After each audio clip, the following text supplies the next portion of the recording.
Hi, good evening. I'm Aldrich, and welcome to the DCP second week of the Design Week Philippines. So thank you for having me, and welcome to the masterclass. Um, Before we get started, I pretty much again want to thank DCP for having me on this talk, and I'd love to get to know the people that I'm about to present to. So if we could turn on my presentation, that'd be awesome. Just want to get right into it. All right, so tonight's masterclass, or this morning or evening, whatever you are, wherever you are, is all about UXelerating growth or accelerating growth, delivering maximum impact with limited resources. So a little bit of house rules. Please ask questions. There's no judgment. I will try my best to answer all the questions I can within the time that I have. And secondly, please unlearn what you already know how to take in so you can take in a fresh perspective, and hopefully you'll learn something very valuable from this class. All right, so first off, to the audience out there, I would like everybody to go to menti.com and enter the code 4545178. And I just want to get to know people a little bit better, so please go ahead and do that. And I'll be asking you 2 questions before we begin.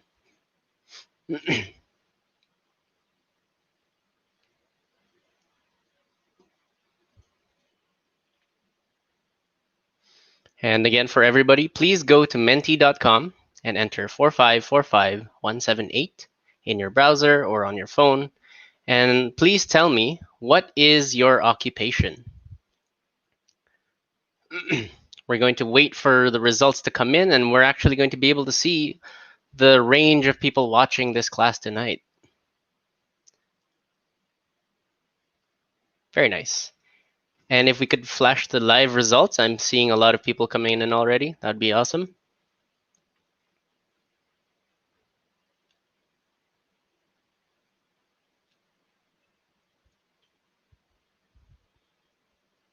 There you go. All right.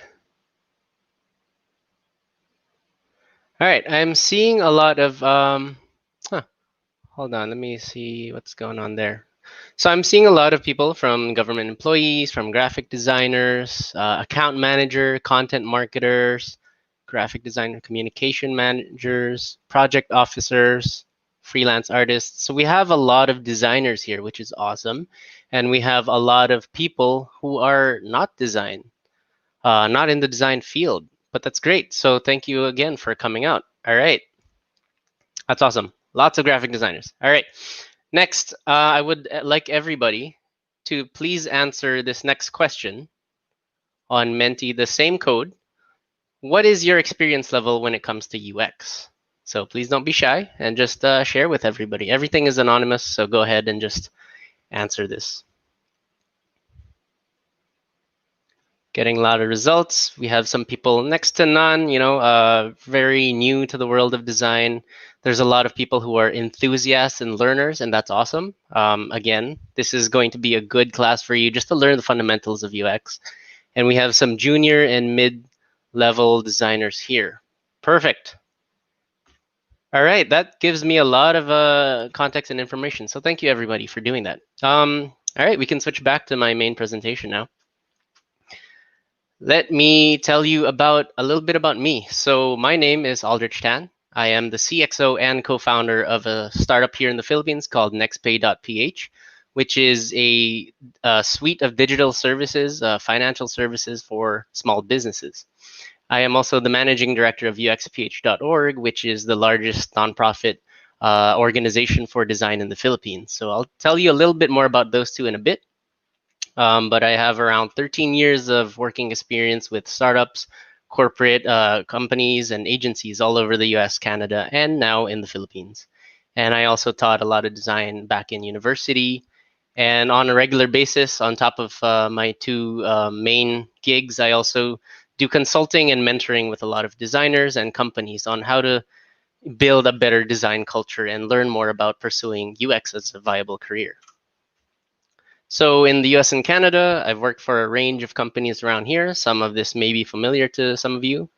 If so, then that's awesome. And in the Philippines, like I said, I work a lot with the startup industry over here. So I do consulting for a number of incubators and accelerators, and I also give talks to companies to help them learn more about design. All right. So once again, next phase, a digital banking suite for small businesses. If you are a small business owner, please do check us out. I do believe we could provide a lot of value for you and your small businesses in operationalizing your finances. And lastly, for all you designers out there, if you haven't heard about it yet, there's uxph.org, a very good community for designers, people wanting to learn more about UX. And lastly, and we'll delve more into this again at the end of my talk, but we have an upcoming conference in November, and I'd like to invite everybody to check it out, to learn about UX, learn how to implement it in a corporate or even startup agency setting, etc. So we have an awesome discount code for everybody watching, so please do check that out. All right, so our agenda for tonight, I have you guys for about an hour and a half or so. We're going to get on the same page. I'm going to introduce a little bit about, we're just going to warm up. And then I'm going to talk about UX fundamentals and then understanding problems using a human-centered framework, and then how to validate ideas with limited resources. So all of this has a lot to do with a startup mindset. And then at the end, you're going to be able to ask me pretty much anything you want that is relevant to my conversation. All right, everybody ready? Let's get on the same page. So first of all, as we saw, we have a lot of graphic designers, we have a lot of artists here, and Design Week Philippines is all about celebrating the creativity of Filipinos, right? But I would really like to just distinguish the difference between design and art, because I have encountered it so many times, and I'm sure a lot of people have also encountered being called an artist or being called a designer, and people kind of use it interchangeably, but that is not the case. So again, let's get on the same page. So number one, what is art? And I usually ask the audience members this, but it's a little bit difficult to interact with people. So I'd like to start off by saying art is expressive, right? And it is meant to provoke ideas and emotions, and it doesn't really follow any universal set of rules. It could be a giant sculpture like this. It could be an installation or interpretive dance or a parody or a painting. All right, so it can be pretty much anything. Now, what is design? Design is a lot more functional. It is given a purpose or meaning to address a specific need. And design actually does follow established practices based on human behavior. And this is extremely crucial. We're going to have this human behavior concept throughout the whole talk tonight. And design comes from the Latin word designare, which is to devise, choose, designate, or appoint for a purpose. Right? So for example, I mean, we all know what this is. It's a toilet. It's meant for, you know, you doing your business. But even toilets also follow best practices, standards on height, bowl size, how much water can be carried in the water closet. Similarly, when it comes to even backpacks, I'm sure a lot of you people have seen these backpacks on the left side while you're commuting versus the one on the right. So the one on the left is actually meant for everyday travel. It's meant for anti-theft. So as you can see on the outside, it's very smooth. There's no pockets, and it's very difficult for people to get inside the pockets because it's meant for your everyday commute. Versus the one on the right, which is meant for backpacking, and traveling long distances and times. So there's a lot of ergonomics, there's a lot of pockets and functionality, and a lot of space. Now, if you use the backpack on the right for your everyday travel, you're going to have a difficult time. And vice versa. If you use the small one over here on the left for long distance traveling, you're not going to have a good time. That's because they have specific purposes. Similarly, the Swiss Army knife, it was designed to be a very handy tool.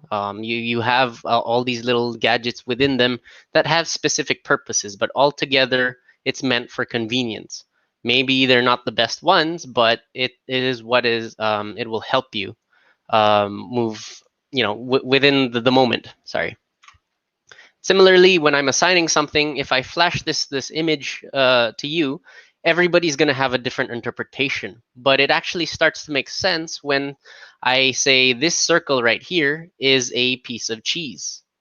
And then immediately a lot of people start to think, okay, these triangles are actually mice. Or if I say the circle is a planet, people start to think that it's a spaceship. So the triangles are a spaceship.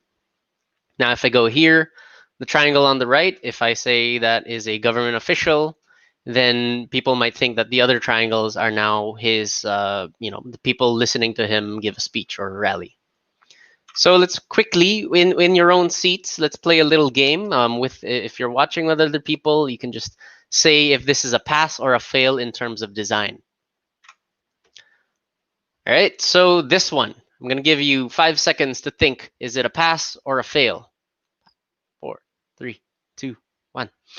All right, so it's actually a fail because aesthetically it is definitely a pass. It looks like a beautiful object. But if you think about it, a dustpan, this body around here, is actually meant for scooping up dirt. And as you can see that, the broom goes right through it. So when you scoop up dirt, does that mean when you pick it up, the dust falls through? So that then defeats the purpose of what it was given. And these cups over here, 5 seconds. Pass or fail. All right. I would actually say that this is a pass because there are 2 chambers over here. And if you have a cold drink, the condensation that forms around actually forms on the inside. That way you don't have any drippings on the bottom. So you don't need a coaster anymore. This is the hallway of a children's hospital. So is that a pass or a fail? It's amazing. Thank you. So yeah, so again, the context, it's a children's hospital. You're trying to maybe make it fun, but it looks like a scene from a horror movie. Absolutely dreadful. And in a local context, specifically these guys. Is that good or bad design? Pass or fail? 5 seconds. All right. I think we can all agree that this is an absolute pass because these little wire racks not only serve as racks for where when you make tusok your fishball, you can actually use them to start piercing even more items on the sticks. Versus before they even came into play, you'd have to chase the fishball or the squid ball around while it's floating in the oil. So it's a fantastic example. All right, one more. This mouse, this is a computer mouse. So is that a pass or a fail? It looks very not standard to you, right? The answer here is actually, it's very subjective. For me, personally, it is a pass because I actually have one. And if you leave your hand out there just hanging, it actually emulates the default shape of your hand. So you can actually just grasp it and start using it. But for others, because they're not used to it or they might find the experience weird, it is an absolute fail. All right, so I want to go through a few more fails because we can clearly see how bad these designs are. Flying insect killer, cooking canola spray. Yeah, you could actually kill somebody. Same with these stairs. If you have bad eyesight, you're definitely setting somebody up for a dangerous time. Next, very awkward, very awkward washroom. And I'm sure a lot of us have also encountered elevators with this design. So absolute fail. For us guys over here on the left, we've also definitely encountered this in public restrooms where you're just right next to a guy, another guy doing your business. It's really, really awkward. No personal space whatsoever. The one on the right is a wheelchair ramp, but they've stuck a parking meter right in the middle of it. All right, and in the more local context, you see Jollibee in the background, and you're trying to get up to the flyover or the overpass rather, and there's a lot of live wires there, so that's nice. And unfortunately, on this newspaper article, it's meant to say grapefruit. Fun idea, but extremely poor execution. So yeah, let's do a really, really quick case study. Back in 2018, Hawaii, there was a Hawaii missile test. So the residents of Hawaii received on their smartphones a huge, scary alert that said there is a missile threat inbound to Hawaii. Please seek immediate shelter. This is not a drill. So naturally, If it says it's not a drill and everybody's receiving it, you're going to start to panic. People start calling their loved ones. They run to shelters. They run to the grocery stores. But 40 minutes later, they get another alert that says there's actually no threat or danger to the state of Hawaii. False alarm. Joke lang. So obviously people are frazzled. People are really, really confused. It can cause a lot of mass panic. And it shows you that, this is what your notifications look like. So how confusing is that? And upon further digging, you will also see that they found that the UI, the website that the government official was using, looked something like this, where the red outlined in red is the actual missile drill, and the one that the button that the person was trying to press was this one outlined in green. So how could something so important be given such terrible treatment? It's crazy. So this is a really, really great quote that just attests to that. So if you think good design is expensive, then you should take a look at the cost of bad design. So thank you, Dr. Ralph Speth. All right. So let's do it. Chapter 1, UX fundamentals. And this is really just a crash course. There's so much more to it in depth. There's just a lot to it, but I wanted to establish at the very least some fundamentals so I can talk about the rest of the topic. So again, let's talk about what does UX mean, user experience. All right, I'm going to jump right into the definition. So the user experience encompasses all aspects of the end user's interaction with the company, its services, and its products. If you want to simplify that, it's how you feel before, during, and after you use something. And I'm sure everybody here has used a website or an app or even a physical object that has either made you feel really, really happy or really, really frustrated, right? So good UX, bad UX. And that has maybe caused you to discontinue or continue using said product or service. And it's really important to note that UX is really not just digital. It encompasses everything around you as well, and a lot of parts of the business. And we'll get more into that once more. So what is UX design, on the other hand? User experience design is the process and practice used to create and provide meaningful and relevant experience to users. I highlight meaningful and relevant because context is king. So what might work over here in Asia or in the Philippines may not work in another country. So context is absolutely necessary when it comes to design. And like I said, you assign a purpose to something. So you have to take into account the context of it, where it is being used, when it's being used, and why it's being used. So again, more fundamentals is UX or UI. Right, so a lot of you may already know the difference between the two, but people sort of use it interchangeably, and hopefully this will help, eliminate that. So UI stands for user interface, and it's pretty much all the tools, the buttons, the lines, the colors, and text that you use. It's really what you see and use to experience the content, product, or service. So let me simplify that, and this is an oversimplification of what UX and UI is, but imagine cereal and milk as your content and information. And to ingest that content and information, you need your tools and your UI, right? So that's all your buttons. That's even your web browser. That's your mouse, etc. And put together, that makes up your user experience. And all the small details, the taste, the texture, the smell, the quality of the ingredients, that all contributes to the user experience of this cereal. So why does it matter? Well, pretty much UX also represents your brand, and brand encompasses every touch point of your company, right? Everything from the ads, the customer service, the product, the policies, all the collateral that you put out there, and even the language that you use. That actually really represents your brand very strongly. So good UX equates to brand loyalty, which of course will equate to business growth. And then bad UX will, of course, lead to unhappy customers, which means no business. So just to flash a bunch of brands out here, these brands are known for either stellar products, stellar customer service, or just amazing experiences that they put out to people. These are some of the most successful brands out there, and there's a reason for that. It's because they really value user experience. They really value the whole experience that their customers go through. All right, so what makes up UX? All right, don't be overwhelmed, but there's a lot of stuff that goes into UX. So it's divided into four main pillars. Somebody like myself, I actually have to deal with quite a lot of these.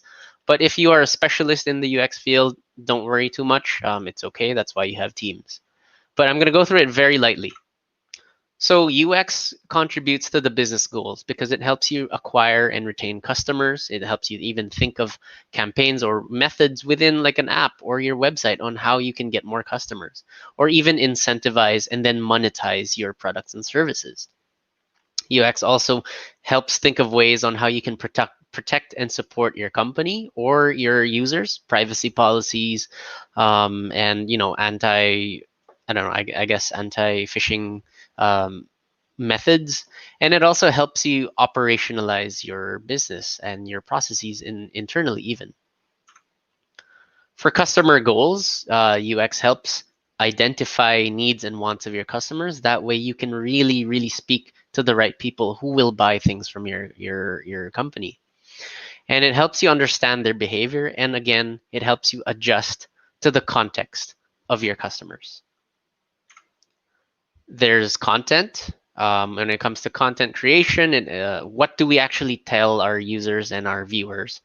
UX also helps you figure out how to organize and govern the content, what, when, and also the strategy, how, what, where, and why, and when you release this information on which platforms and how you even present it. And lastly, UX also encompasses the interaction, which helps decide the medium or platform of which you deliver your goods or your services, what tools and patterns you use, all the micro interactions from the animations to the sounds to the colors, and what happens before and after you're using something. And of course, the overall usability. Does it even make sense to people? Does it even work? So all of this, again, it's just I'm just cramming all this information in here. But with all that said, some of you are also not designers, and that's totally okay. Because you don't have to be a designer to solve problems and to maximize impact within your role or your company. All right, you just need to think and employ similar methods that designers use. And we're going to go through a little bit over here. This is also very, very essential for, like, say, startup and small business founders. But you should also totally have a designer in your team as much as possible. If you can afford to hire one or work with one or get a contractor or a freelancer, definitely they will help you figure things out as you go. And just a little plug, the UXPH community can help because there's so many designers there. If you're looking to hire, go to the community and post your jobs. All right, so Chapter 1 recap, and we have Clippy here to help us. That was a short chapter, but UX is emotion plus logic plus context. And then good UX is absolutely essential to business growth and success. And lastly, design can be applied throughout all parts of the company. It doesn't matter if you're not a designer or on the creative or the tech team, you can still apply methods of design thinking as well to make your operations and your process a lot better. So we're going to take a really, really, really short break. But while we do that, please, everybody, go to menti.com once more and enter the code 9052521. And this is, I'm going to do a little bit of a survey for you, just so I can get to know you guys more and I can adjust my talk accordingly.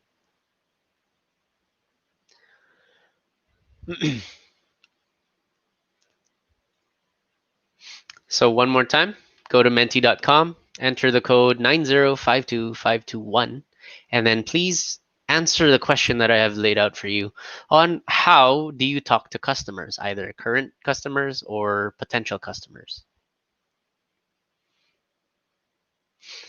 I'm seeing some awesome results here. We could start flashing that now. All right, so there's a lot of people who actually do interviews, which is great. There's a lot of focus group discussions. People just talk to them via analytics. They're just monitoring their sites. Thank goodness that there's 0% of people that don't talk to them yet, at least. Oh, there it is.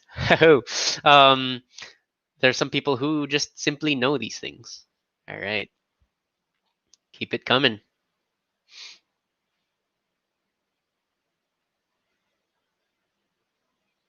Nice. All right. Great. So I'm seeing a lot of people who actually do customer interviews with them, and that's fantastic. People do a lot of focus group discussions and rely on analytics. This is a really, really good ratio to know. And then some people just go on intuition. I am curious on what the other is. Maybe some of you can who answered other. Please leave it in the comments. I'd love to see and learn how other people are talking to their customers. All right, next question there is I want to know how often you get feedback from your customers.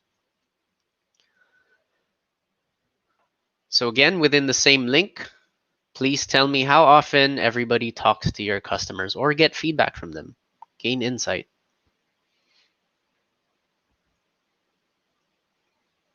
Very nice. There's a good ratio of daily to weekly and even monthly. Oh, sorry, there's weekly and every week. Sorry about that. Yeah, that's awesome. A lot of people at least doing weekly. That seems to be beating out in the polls. And monthly, that's not terrible either. Some people never talk to their customers, which is unfortunate. And hopefully today you'll be able to turn that never into a more often cadence. All right. I think we're ready. I'm not sure if that was 5 minutes, but we can go back to the main presentation. Thank you everybody for answering that. That was awesome. Very insightful for me. All right, so chapter 2. We're going to how to understand problems using human-centered framework. So what is a framework? A framework is pretty much a process or guide to help you achieve a certain goal. I'm oversimplifying that, but a lot of you would have heard of one of the most popular frameworks today, and that's called design thinking. So if you Google design thinking and you go to the images tab, you're just going to see a bunch of diagrams that look like this. So you're going to see 5, 6 stages, a bunch of colors, a bunch of stages, and they all pretty much say the same thing, which is great. But let's define what design thinking is first, all right? So what is design thinking? Design thinking is, I'm going to read it right off the slide, an iterative, nonlinear, human-centered process of stepping into the user's shoes or slippers, because we're all at home now, and applying critical thinking and creative problem solving to validate and build upon ideas. That's a mouthful, but basically, design thinking is something that's being used quite widely now to really help people figure out more about their customers and solve problems. So typically, the design thinking framework kind of looks something like this. It is a non-linear framework, which means even after you're moving on from one stage to the other, you could actually have to go back or go all the way back from the beginning, from the end to the beginning. And you keep doing that. But there are 3 main phases over here, which 2 of which I'm going to focus on. So tonight is not about, it's not a design thinking workshop, but I want to delve deeper into the 2 phases, which is to understand and explore. And another framework that I'm going to be covering and kind of combining is called the Lean Startup. And if you've heard of it, awesome. If you haven't, let's define it. What is the Lean Startup? So Lean Startup is a methodology for developing businesses and products that aim to shorten product development cycles and rapidly discover if a proposed business model or idea is viable. So over here you have 3 main 3 yellow pillars. So it's learn, build, and measure. Okay, and in between it's about your product, gathering data, and coming up with ideas. And if you put the 2 side by side, actually, they have a lot of overlap. So design thinking is all about learning, exploring, and materializing your ideas.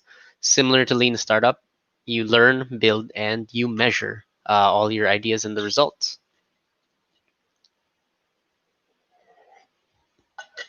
Now, this is extremely important.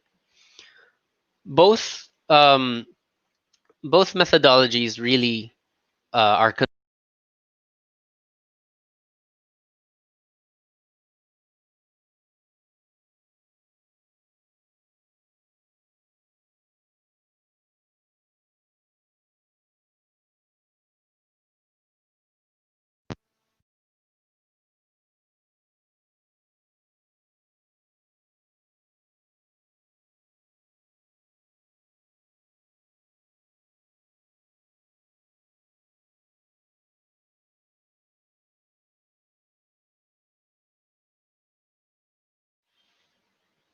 All right, there you go. Sorry for the technical difficulties. All right, so the centerpiece of human-centered design is empathy. And what does that mean? A lot of people can mix the sympathy and empathy together with each other. So sympathy means that you just feel bad for a person. You kind of see that maybe your friend is feeling lonely or kind of sad, upset about something, and you can just say, "Oh, I'm sorry for you. I'm sorry that you're going through that. That's unfortunate." But when you talk about empathy, you talk about actually understanding how they feel. Maybe you've gone through a similar thing. May pinagdaanan kayo. Yeah, empathy is feeling what other people feel. All right. So how do you empathize with people? So really, these are just some general guidelines. You just learn about people. You talk to them, understand what motivates them, what makes them happy, what makes them sad. You observe and listen to them. So you observe them within the context of your business or your product. You observe how they're doing their work or how they're even using your product. And then you ask the right questions. And we're going to go very deep into this one. And then, of course, just try it yourself. Go through it yourself if you can. And I'm talking again about a product or a business problem here. So here's some helpful tactics for learning more about empathy and empathizing with your users. So a lot of you people already said that you do interviews with your customers, which is fantastic. People do usability tests. They find out if the product actually works and if they can see if people are enjoying the product or not. You can also shadow people. You observe them in context. You just kind of take a little bit of a step back and then you look at how they work or how they use a product. And customer journey maps. And again, please look these up. But customer journey maps basically outlines the day in the life of a typical user. And that way you can understand the things that they need to go through. And again, like I said, context is king. So here's a little tool on the right side. It's called an empathy map. So within the center, you have your user, and you can map out what they say, think, do, and feel at any certain point in time.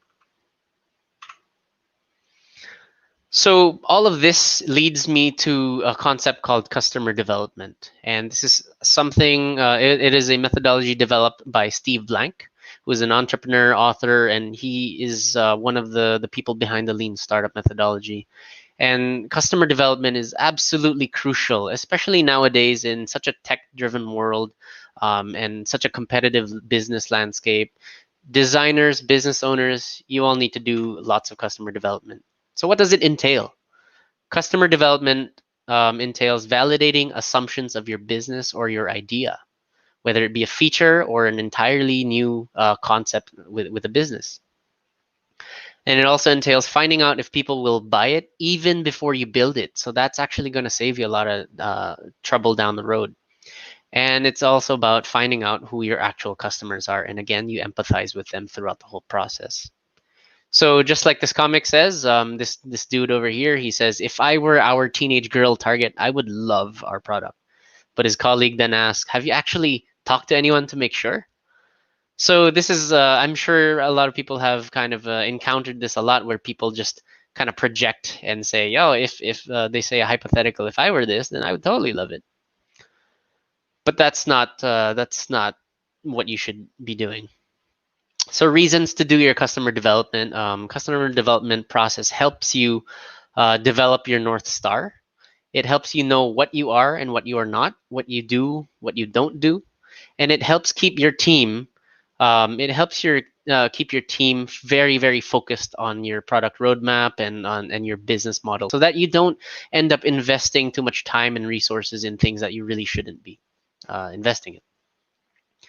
And resources, you really avoid building something that nobody wants. So there's been so many companies, and I'm sure some of you have also related, where you made something so awesome, but then nobody wants to use it. So maybe had you done customer development beforehand, you would have prevented that massive disappointment. And lastly, positioning. So a company that knows exactly what they do and they have a very, very specific product offering sets their company apart from the competition. And that's what they become known for. All right. So as Steve Blank says, there are no facts in the building. So get the hell outside and actually talk to customers. So here are some things a lot of us may have encountered. Best practices. So sharing your idea with a customer and asking if they like it, asking what features or products customers want, and actually implementing it. Ask how much they're willing to pay for it, and if people compliment your idea, yeah, let's do it, let's build it. Or if they criticize your idea, scrap it, screw that. Actually, these are the absolute worst practices that you can do when you're doing customer development. So please read that and don't ever do that.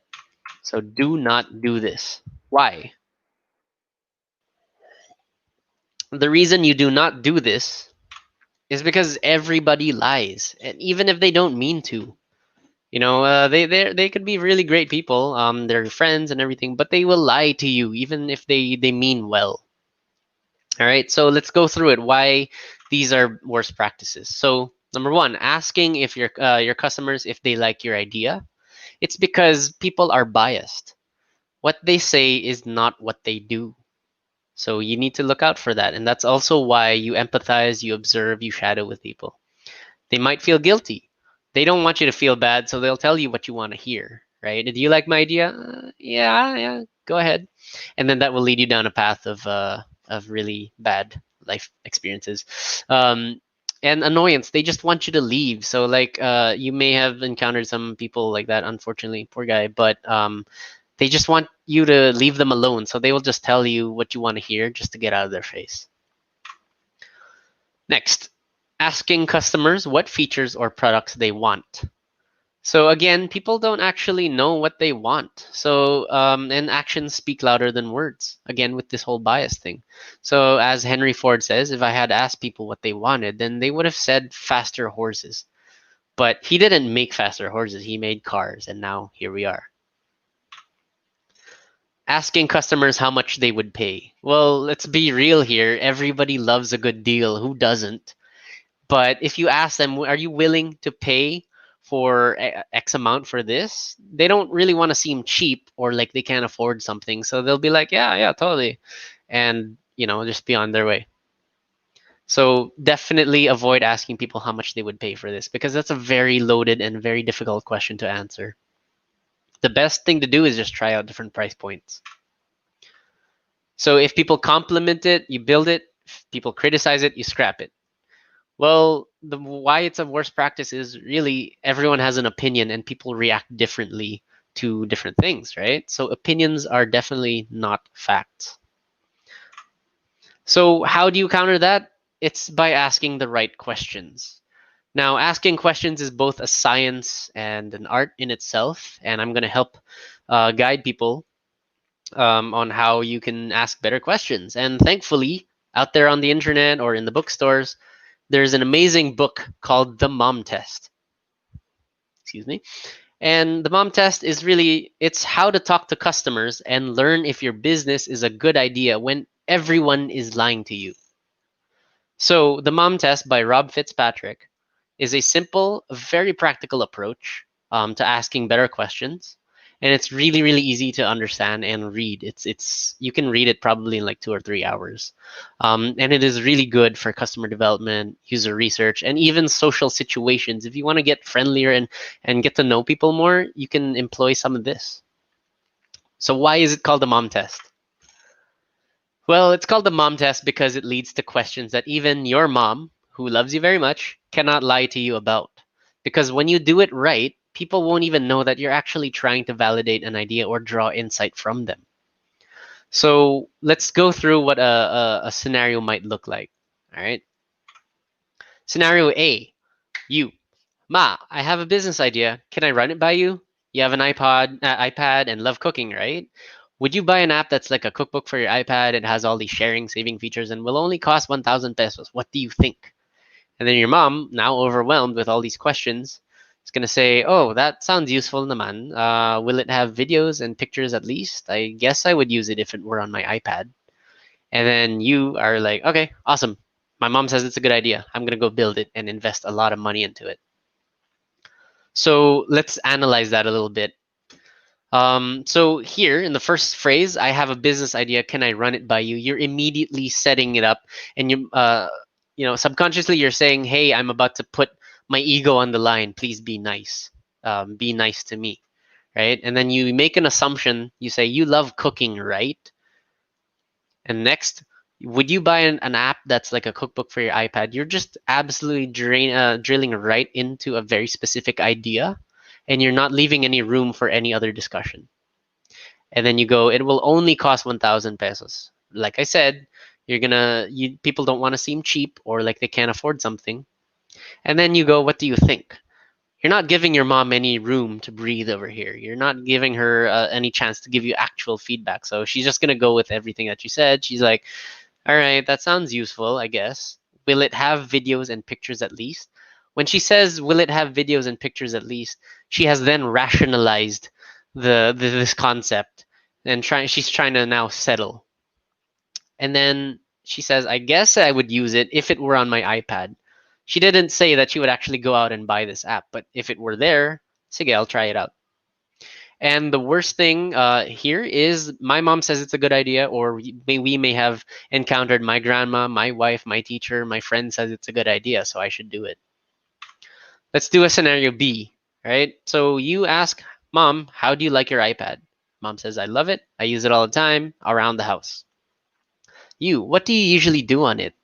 Mom says, alam mo naman, Netflix, FaceTime, Mobile Legends, TikTok. And then you ask a little bit more into this because you found that her answers are maybe not exactly where you're trying to go.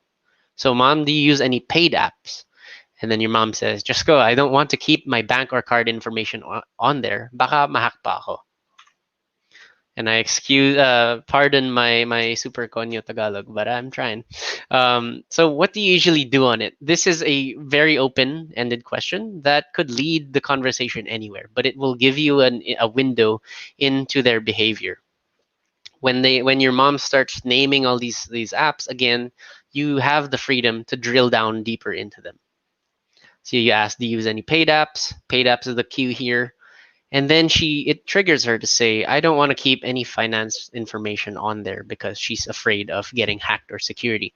So that insight actually cues you in and sets you up for a much deeper, more useful and insightful conversation that is free from loaded questions. So obviously this is a ideal scenario, but if you're able to navigate your way through a conversation, you can actually draw very good insights here. Very important to note that no idea was mentioned in the second scenario. And this will absolutely change the scenario and how people answer. Okay, so Rob Fitzpatrick says, it is not anyone else's responsibility to show us the truth. It is our responsibility to find it, and we do that by asking good questions.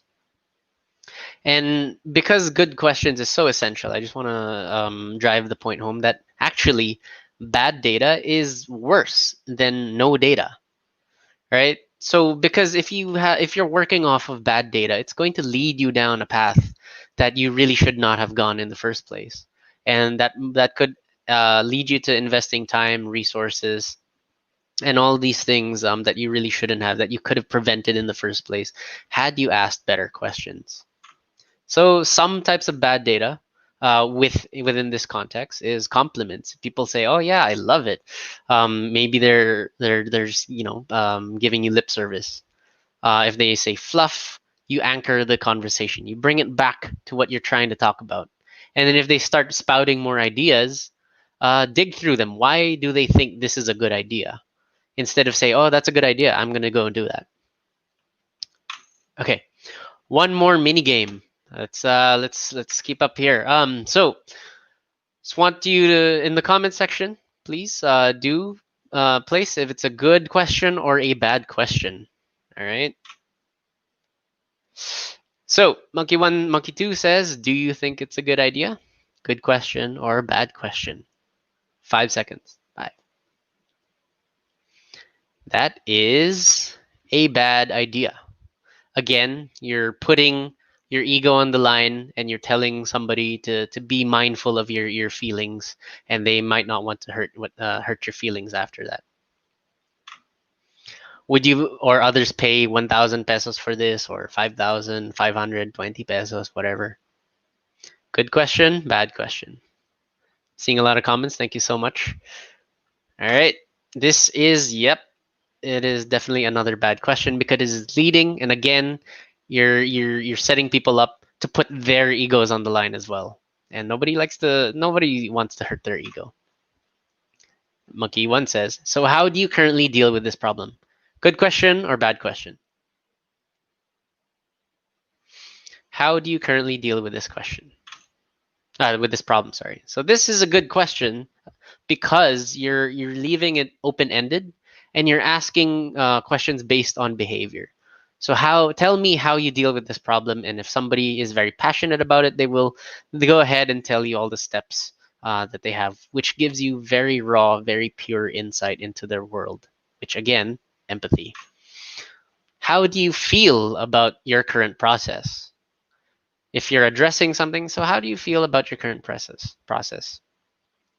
Good question. All right, people are pouring in. Absolutely. So this is another good question because it is another open-ended one, but you're asking a qualitative question of how do you feel about it? Tell me what if they're not happy with the process, they're gonna go off and gonna be like, oh, I don't like to do this is because this is such a hassle, etc. Do you use any task management apps? Good question or bad question? All right. So good question or bad question? Do you use any task management apps? Actually, this one depends on the context because the keyword here is task management. So I'm going to say that's a bad question if you're at the very start of the conversation. You're saying, hi, do you use any task management apps? But how do you make this a better question? Maybe you can ask, how do you manage your projects or time? The main reason why this is a bad question is because what if for some reason somebody uses Excel or Google Sheets to manage their tasks or to track their time? But because you've already used the phrase task management, that may have eliminated the use of Excel and towards the likes of like something like Trello or Asana, Notion, etc., or something that they may not even be familiar with. So then you've eliminated Excel from the list of options that you can get, which then gives you the bad data. Now, if you ask something more open-ended like this, how do you manage your projects or time? Exactly. You're going to be able to hopefully draw much more useful insight from your audience. So thank you for participating in that. And it's good to note that customer conversations are bad by default, and it is your job to fix them. All right.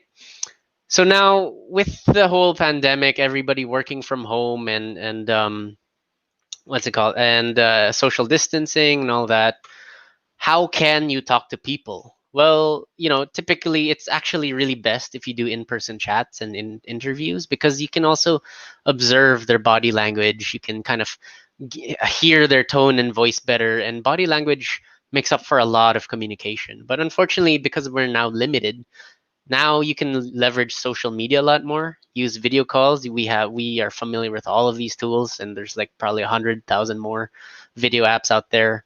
You can even call or text. Not ideal, but it still helps. Any communication is better than no communication.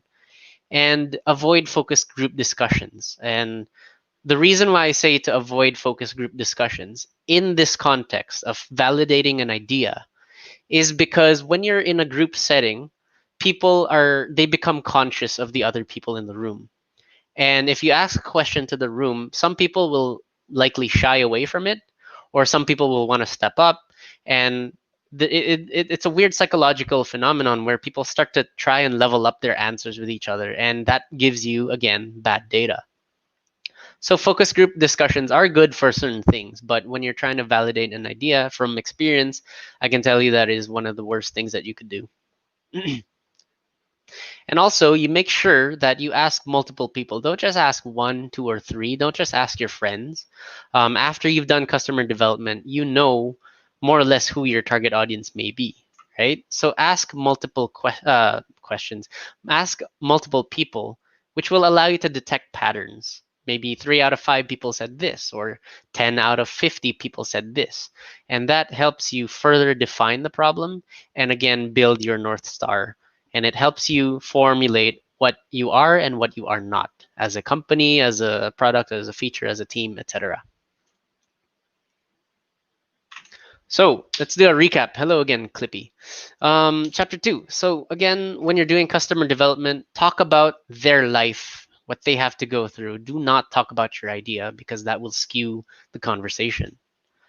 Always ask about specifics in the past. Do not ask about hypotheticals or opinions in the future, again, because that will help people try, that might lead them to tell you something that they think you want to hear. Would you do this? Would you do this? Maybe not. And always ask open-ended questions, so avoid leading questions at all times. And then you talk less and listen more. And when you hear and find key insights, probe in on that, hone in on that, and ask more about that. And then ask multiple people. If you're a startup, if you're just trying to validate a quick idea on the fly and you're trying to keep it lean, 5 to 10 minimum is a good sample size. Obviously, if you're in a bigger company, you can afford to survey a lot more people, and there's absolute value in that. But again, I'm speaking from just a very lean perspective here. All right. 5-minute break. I'm going to drink some hot water. Please, one more time, let's go to menti.com and enter the code 7300180. I'm going to ask you a few questions.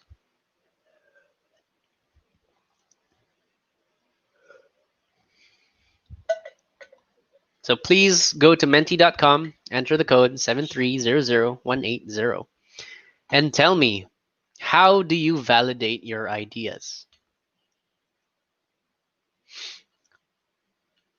Let's flash the live results. All right.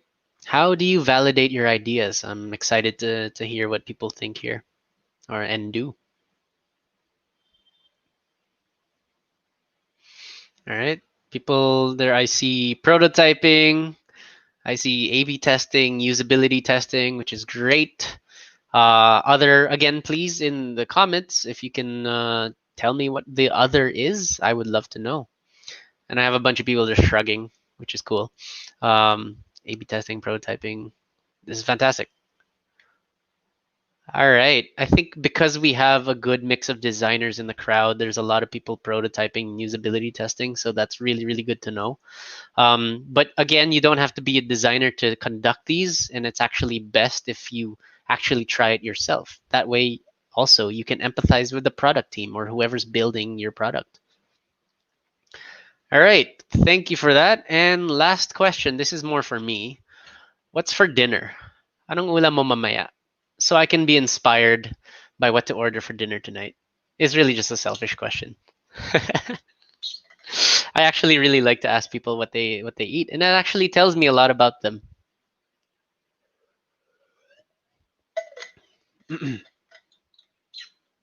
Please tell me what you're having for dinner. Just for some laughs. Adobo, vegetables. Okoy. Ooh, okoy. I like okoy. Cereal, because of good UX? Was it inspired by my UX cereal slide? Nice. All right, red rice. Bahala na yung magluluto. Very nice. Very omakase of you. All right, daing na bangus. Awesome. Yakult for dinner. I don't know if that's a really nutritious thing, but go for it. Thank you, everybody, for participating in that. This is good inspiration for me to figure out what to have for dinner. Awesome, and hopefully it helps you and get inspired too. All right, chapter 3. Chapter 3. Let's do this. Validating ideas with limited resources. So this is pretty much the last part of my talk, but this is also absolutely important. This is going to tie in everything that we've learned in the beginning of this talk. So let's go ahead and define what are resources. So resources is anything finite and that actually helps you get stuff done.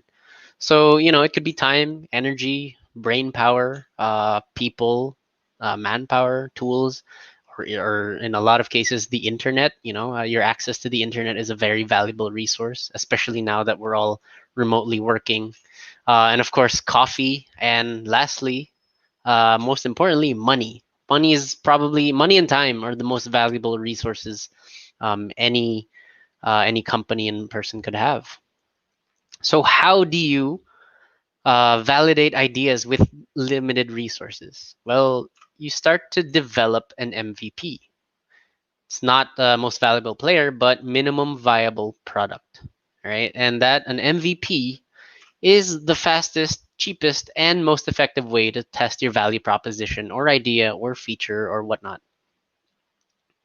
So let's define a little bit more technical. Let's go. Let's define what an MVP is. So the MVP is the first working version of a product with just enough features to satisfy potential customers so that you can collect and analyze their feedback for the next product version. This is not the final say, all right? With minimum effort and resources required. So again, a little bit of a mouthful, but it really is. It's just a prototype. It's just something simple, and you need to figure out how to get that, and then you build upon it. So the key attributes of an MVP is it's really not about the minimum number of elements, but it's the minimum amount of core features that gives you enough value to sell to somebody. So if something is lacking, somebody might not buy it. But if you add a little bit more, then you're likely to be able to sell it. So MVPs are really more about the process and not the product itself, because again, they are meant to be built upon iteratively. And then MVP is also about avoiding building unuseful, unnecessary products by gaining insight about the market first. Again, this is where customer development, empathy, and prototyping comes in. So this is really important. Ideas really are just assumptions until you've actually validated them and actually spoken to users and tested it out with your potential user base. So how do we build an MVP? So a lot of you may have experience doing this, but for those that don't, let's go through a little simple diagram. This. So this is like a different phases of a car. So you can see here the customer is not happy with the first 3 stages because none of this is actually very useful to them until you've actually built the full car. And that's when they finally feel like, okay, now this works. But this is not a good way of going about it because you have no learnings over here aside from nobody likes it all the way until you've fully built something. This is not an iterative process where you build on your learnings. So something more accurate is something like this, where you're adding features. Like you start with a skateboard, then you go to a scooter, a bike, motorcycle, and eventually a car. So we're going to go into this in a little bit more detail. So let's say your problem is from getting from point A to point B, and if you present your customers with a skateboard, sorry. Technically, yes, you have solved the problem of getting somebody from point A to point B. However, your customers may not be happy yet because maybe the the skateboard lacks a lot of control, balance, or the feeling of safety, right? So at this point, you just need to learn from your proposed solution. Next, let's say, okay, you upgrade it to a scooter. Now you have a handlebar that gives them more control. It feels a lot better. and you're still solving the problem of getting somebody from point A to point B, which is the core problem you're tackling. But now you had concerns of safety, you had concerns of control and comfort, and this does technically address that. But they're still not super happy. So let's upgrade it to a bicycle. So now the bicycle has more features. People are actually sitting down. So with the scooter, they have to stand up. They have to manually. They still have to manually move themselves when their feet hit the ground. But if you upgrade to a bicycle, you can actually carry more. You're sitting down. You can cruise on it. It's a lot more mobile. And for all you know, this may have already completely solved the problem for your intended customer base. But and this can be your base offering. But if you hello, I think okay, cool. Sorry about that. Um, yeah, so you may find that this has already completely solved your problem, but upon talking to your customers more, you might find that they want something faster. They want something that can take them much, much further from point A to point Z. Now you offer a really awesome looking motorcycle. So now you keep refining and you add more features as you go, right? And now they're a lot happier. But what if now you find that the customers using this, they actually want to bring their friends along, they want to carry more things. So then you build on that and you present them with an awesome car. But now you pretty much have three product offerings that people can avail of. So that's kind of how you go through an MVP process. Let's take a look at some famous sites now. Um, and their MVPs. So this is the MVP of Airbnb.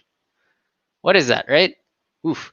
But this was enough for them to validate that there was a demand for people who wanted to stay in other people's houses before they traveled, and people who wanted to rent their space out.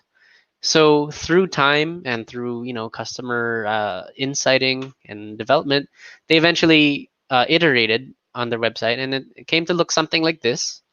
And then as of last night, as I was cramming for this presentation, the screenshot on their site now looks like this. And again, because of the pandemic, everyone's going remote. They now have a new feature offering called online experiences. So that's how they're iterating on their service offering. Also, this homepage is gorgeous. It's really, really nice. So another one, Facebook. This is their MVP.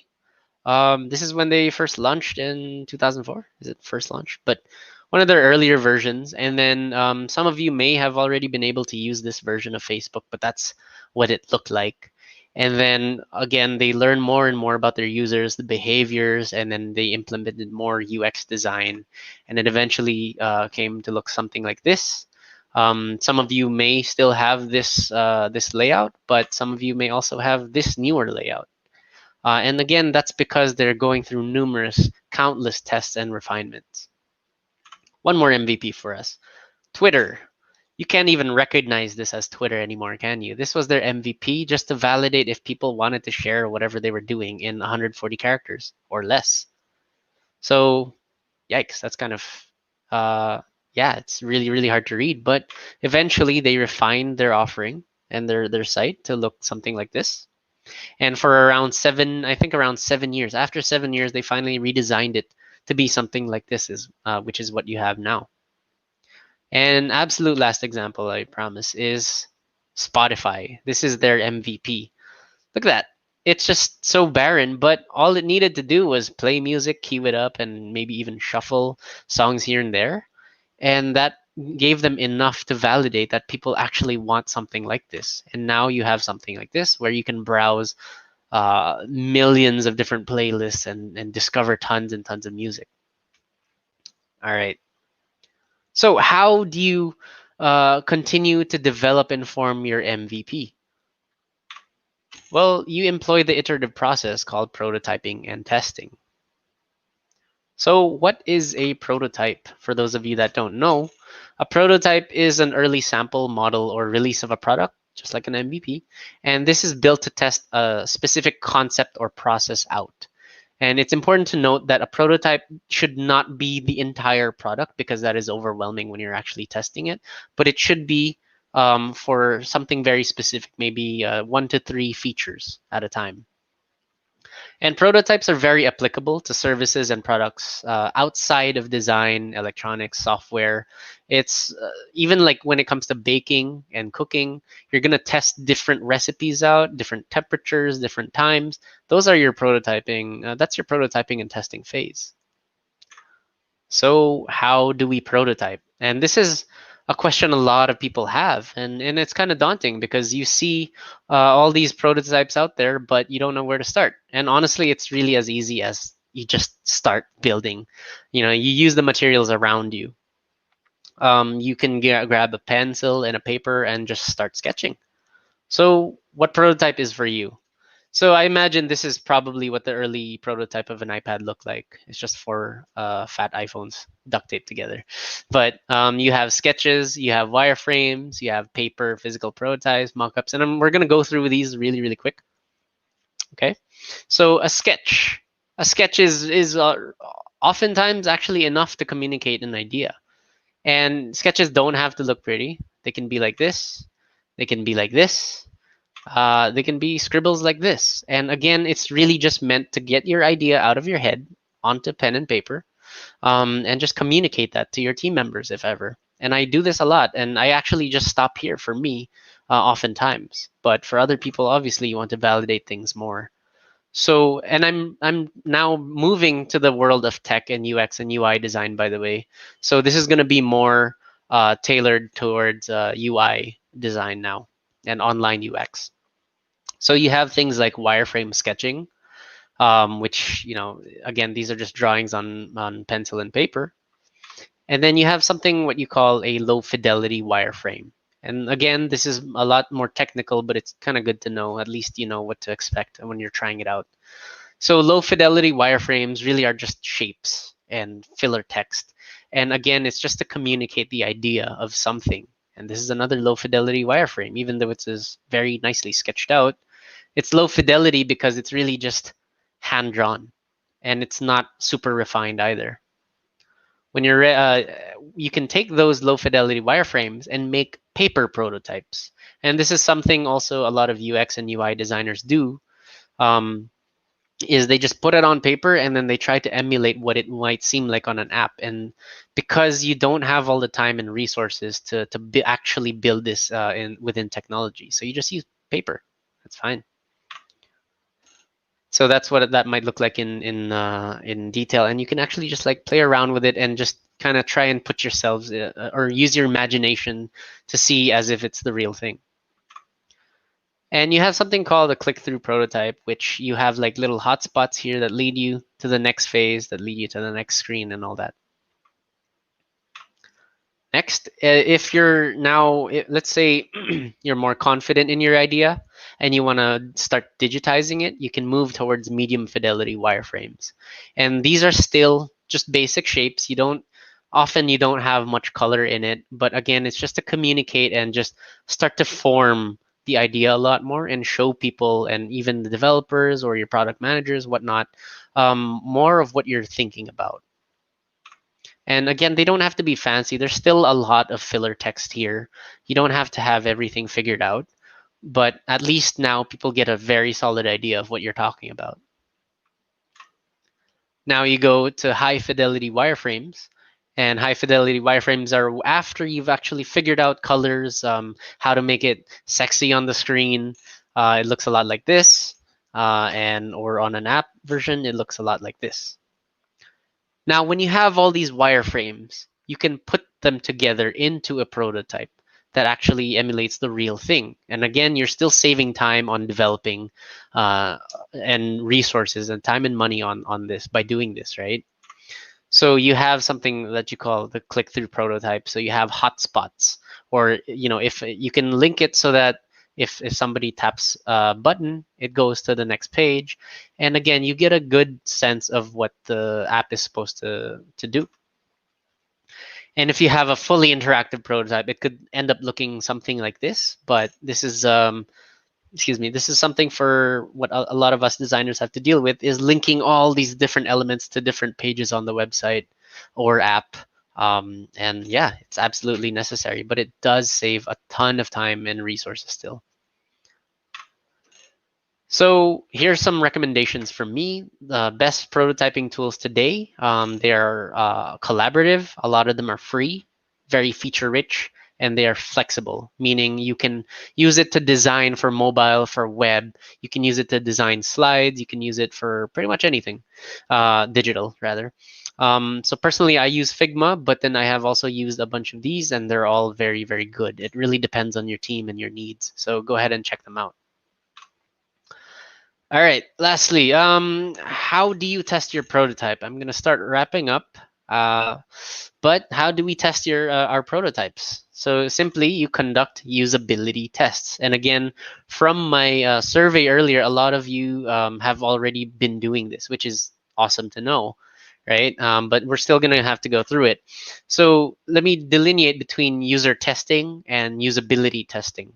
So those are two phrases that are commonly interchanged, but user testing is the process of validating the demand for a product. So it's similar to customer development, similar to doing surveys and asking people, or trying to find out if there is an actual need for this product or feature. Now, usability testing determines if users can or cannot do what they need to do with your prototype. Simply put, does it even make sense? Does it actually work? Is it easy to use? So how do you conduct the usability test? The most quick and dirty way of doing it is really you just put it in front of a user. If it's a paper prototype or if it's a digital one, just put it there and give them a few tasks. Say, okay, let's say you're using an e-commerce site. Find chocolate milk and pay for it. A simple task like that is good enough to tell you to tell the user that they're looking for chocolate milk, and they get to go and explore your prototype. So after you give them the task, you sit back, you observe, you take notes, and you give minimum guidance. Don't micromanage them. Don't tell them, oh, you need to press this. That defeats the point of usability testing, right? And the best thing you need to do here, again, we're talking really simple, just sitting beside them, is ask them to talk aloud. Tell them your thoughts as they're going through the prototype. Do they like it? Do they not like it? What they think of the color, what they think of the flow, what does the page make sense to them, etc.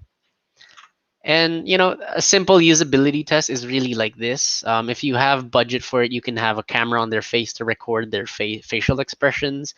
You can have a camera recording, how they use the app.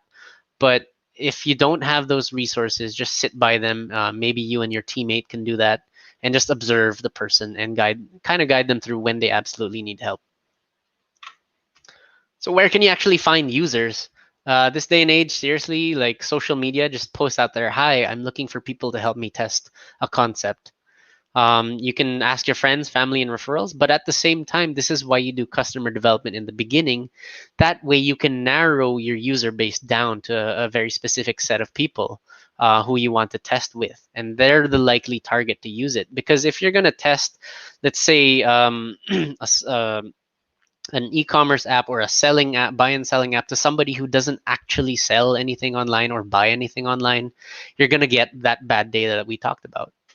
And I have done it. I have tested with random strangers. Like I have actually, like this guy, I have just gone up to somebody and said, "Hi, would you like to test something for me?" But I qualify them first. Do you have this behavior? Do you do this, just to make sure there's a fit? And then I ask them to test my prototype for me. But make sure you give value in return. Maybe like a gift card or a coffee, like what this guy is doing. And that way they can also walk away that feeling like they got something out of the interaction. All right, so this whole prototyping thing, especially as a startup or a small business or a lean design team, it really should not be a costly process. Because if you do it right, you can actually validate and test ideas very cheaply before investing full on to build it out. So again, resources, time, money, coffee, people, and all of that. So as Bill Buxton says, it is not the fidelity of the prototype that matters, but the fidelity of the experience. So that let that sink in. That's actually really, really good. So to quickly wrap up, again, I mentioned the design thinking and lean startup methodology is what I like to use for when I'm working with design, because it's just a lot faster and it's a lot more matipid when it comes to resources.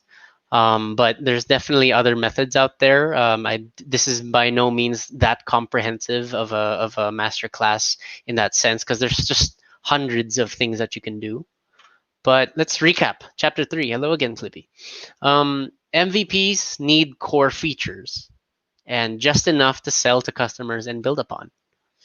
MVPs and prototyping is all about the iterative process, right? And then make sure you test your prototypes frequently and with multiple people. And again, this process does not have to be expensive, and you should really focus on the experience of it, not the elements and not the colors and all of that. And some closing thoughts from me. To keep your team lean and effective. So great practices for product teams and startups. And this is, again, from my own experience, just sharing what I have learned over the years, is you co-design. And that means you get stakeholders involved early and often. This doesn't mean ask them to tell you what to do, but you get their insight as well, what they think the product should do, and obviously test with your customers. Have retrospective meetings kind of at the end of each week. Just kind of look back what went well, what didn't go well, what you guys can do better as a team, and constantly communicate. Be data driven enough, because if you're too data driven, then you're going to end up spending a lot of time and money just like trying to figure out which one is better, which option is best to go with. But sometimes you just need to make a decision and just learn from that. Again, think MVP. And move fast, learn, and talk to customers the right way. So, read up. These are some books that I definitely recommend. The Design Bible, often it is known as, is The Design of Everyday Things by Don Norman. For you UX UI designers, Don't Make Me Think. This is going to help you simplify your UI process. And of course, like as we mentioned earlier, The Mom Test by Rob Fitzpatrick. So you can find these in your local bookstore, online, and just find ways to do it. All right. And lastly, again, just a reminder that we have UXPH has a conference coming up on November 14 and 15. We have a special code for all the people watching from DCP. Thank you so much to DCP for having me. But this code gives you 15% off on all your ticket purchases. We have group rates. We have student rates coming up as well. But please do get it. We have an amazing lineup coming up, speakers from all around the world and in the local community as well, which is great. And yeah, this conference is good for anybody new and already practicing UX, and for any enthusiasts that just want to learn more about it. All right. So with that, thank you so much, and let's proceed to the Q&A. And this is my QR code if you want to add me up on LinkedIn. Okay, so thank you so much. I'm going to read off of the audience questions. So, Aldrich, would you happen to have an approach in finding potential customers or testers? Oh, there you go. Who are typically not within your immediate network of contacts, especially within the Philippines. I've tried usertesting.com before in the US and struggled to find something comparable here in the Philippines. Thanks in advance. That is a good question. I know that there are more, excuse me, there are more, I guess, Asian based companies who are doing stuff like this. I think there's uxtesting.io and uxarmy.com. You can try those out. But if you're just trying to find potential customers, like I mentioned, you can just leverage social media. You can join all these Facebook groups. There's like Startup PH and stuff like that. And you can just post and say, hi, I'm looking for testers and I'm willing to buy you coffee or send you milk tea or something for your time. And then that's where you can do customer development with them. And again, just tap into your social networks as much as possible. And, the best way of getting word around is through referrals and word of mouth. All right. So I hope that answered your question. Next. When you make a design, do you always envision the prototype right away, even without the lo-fi prototype yet? Or are you actually designing it from scratch, from the lo-fi, eventually have vision in mind afterwards? Yeah. So for me, of course, as a designer, as a UX person, everyone's going to have their own ideas and interpretations of a solution in their head. So they're going to think, oh, this might be the end solution. But what's really, really important is that you have to be able to detach from your initial idea. Because as you learn from your customer insights, from your testing phases, you need to make sure that the data is actually driving your decisions and not so much your opinion and how much you enjoy a certain idea. So I could personally have assumptions and thoughts in my head that like, yep, I think it should be this way, but I will let the data speak for itself. And so again, personally, I often start with very, very lo-fi, just sketches. I have a whiteboard in my room that I just draw on, and I prototype that way. And I really just try to use my imagination as much as possible, because that's like the cheapest thing to do in terms of time. So yeah, but it goes down to practice as well, and it's very subjective. It may not be for you. It works for me. It may not work for everybody.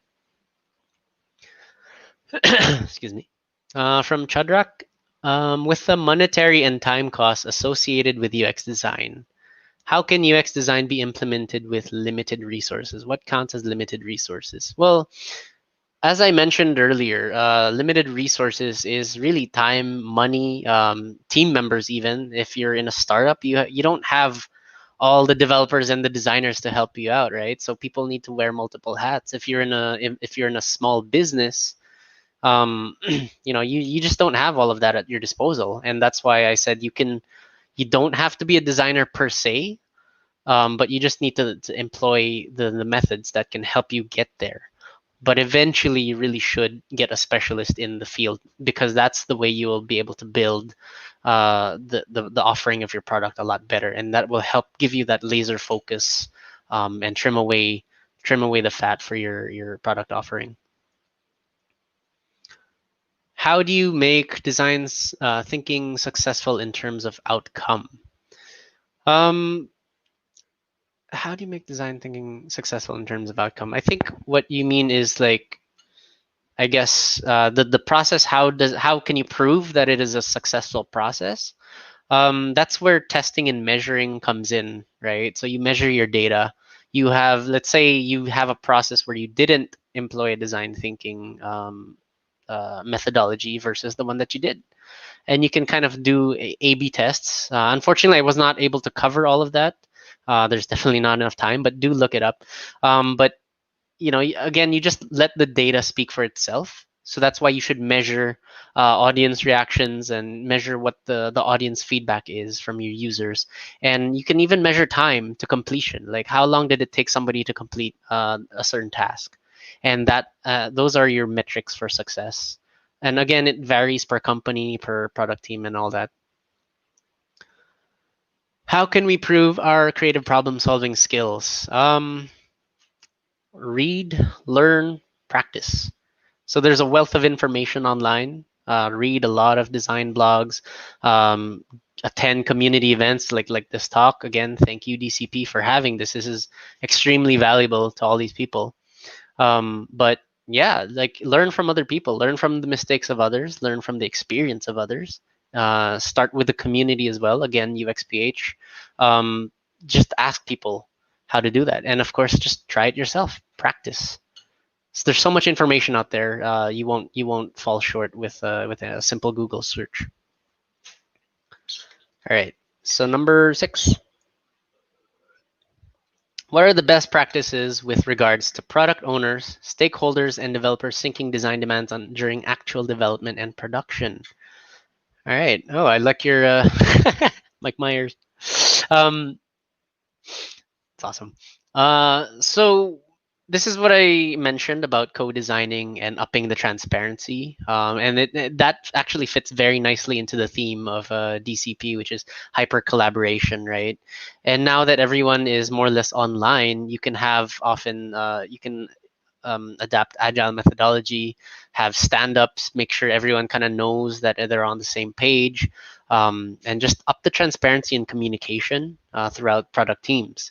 And that way you're and make sure that designers are also talking to developers and product managers and everybody, and that way ideas are passed on through, and quality is assured as well.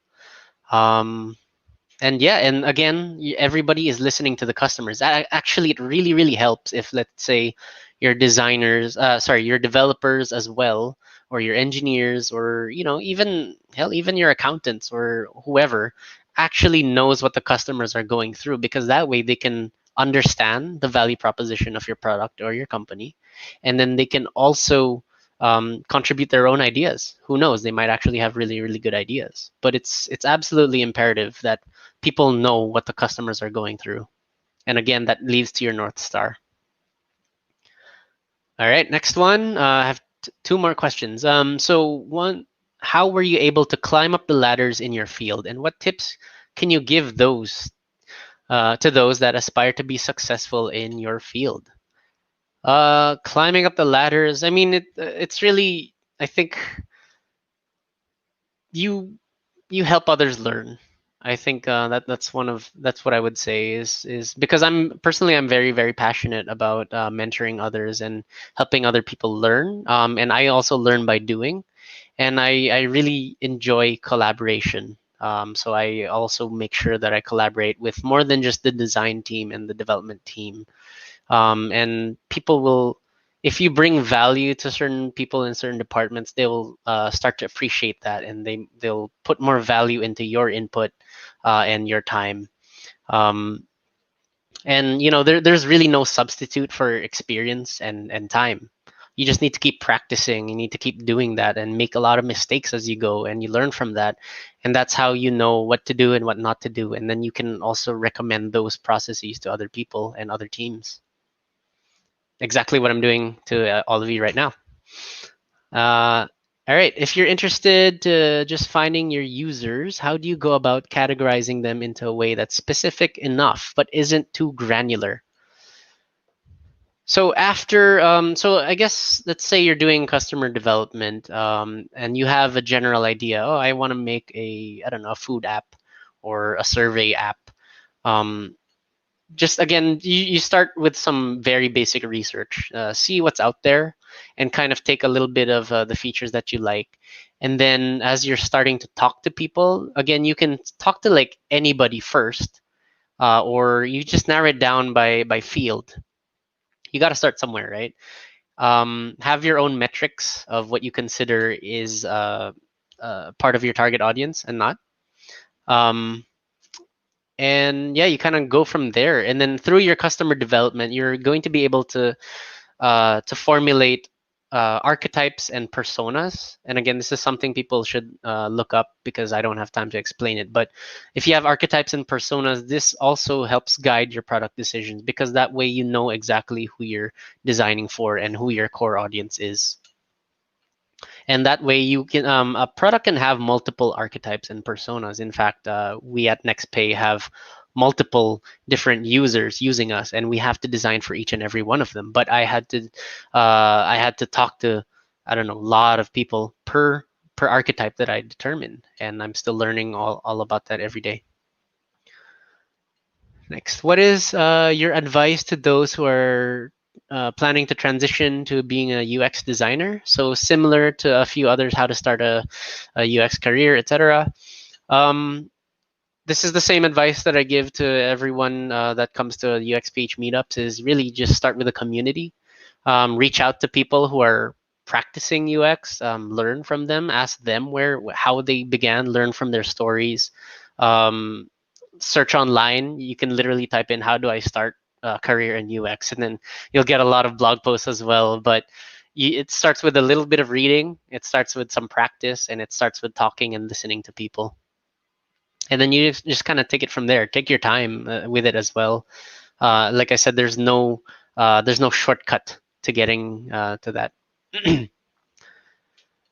So how do you introduce UX design to MSMEs? Yeah, that's a good question. So, like I mentioned, which is the basis of this talk, is small businesses, SMEs how do you even implement a little bit of a more design focused mindset or methodology, right? So if you're a designer, and this is something I echoed before, it's also a designer's job to listen and to persuade. So you listen to your customers, you listen to all the stakeholders, and then you gather all these requirements, and then you persuade. You persuade your target audience, you persuade your customers. If they are your clients, you need to persuade them to tell them like, hey, this is the value of user experience, and this is the value of knowing your customers, or the value of developing your MVP, doing all this. And it is not a very easy job to be able to persuade people because they have their own notions and ideas. But um, yeah, you can be a very, very effective designer if you're able to convince them to do that. And you need to show them. Again, sometimes you just need to let the data speak for itself. And anybody who kind of appreciates customer behavior and data will be able to see the value in it. All right. So how do you increase technology adoption through UX?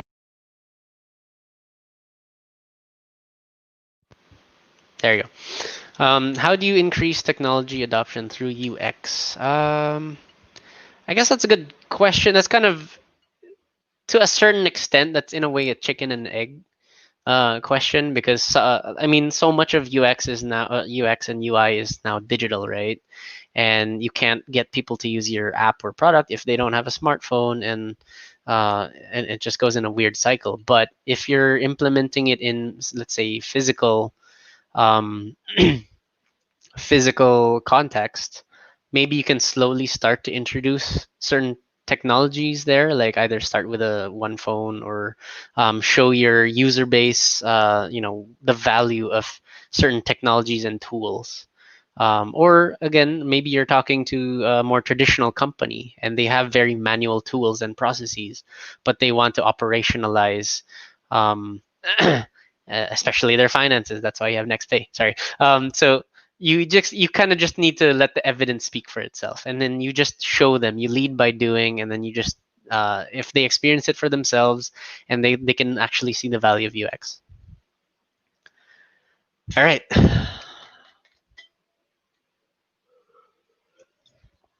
What would be the necessary steps to transition from someone who designs mostly web banners to a UI UX designer?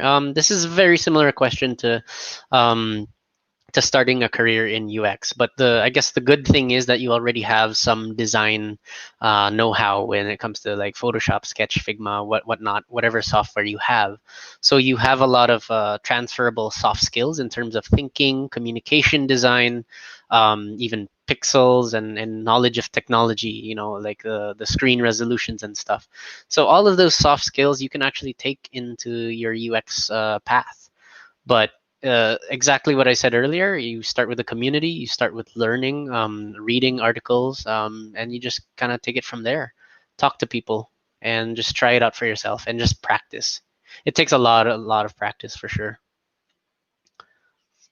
How do you introduce UX design to MSMEs who think of it as unnecessary and too expensive to consider? That's a similar question I have already answered. But again, just show and don't tell. Instead of preaching, just saying, well, you need to do UX because of this. Just if you can possibly show it to them, let them try it out, and then they'll actually, if you can convince them that way, then that's the best bet.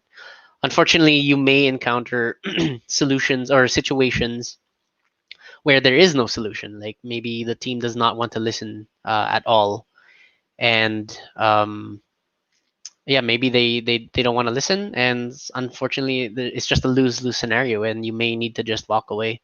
Unfortunately, if the culture is like that, that sucks. But they will eventually, probably, hopefully, learn. Next, what is the impact of utilizing user-focused design strategies to increase economic returns for startups and small-scale enterprises? It's huge, actually. It's extremely important. Especially you're a startup and you're a small-scale enterprise.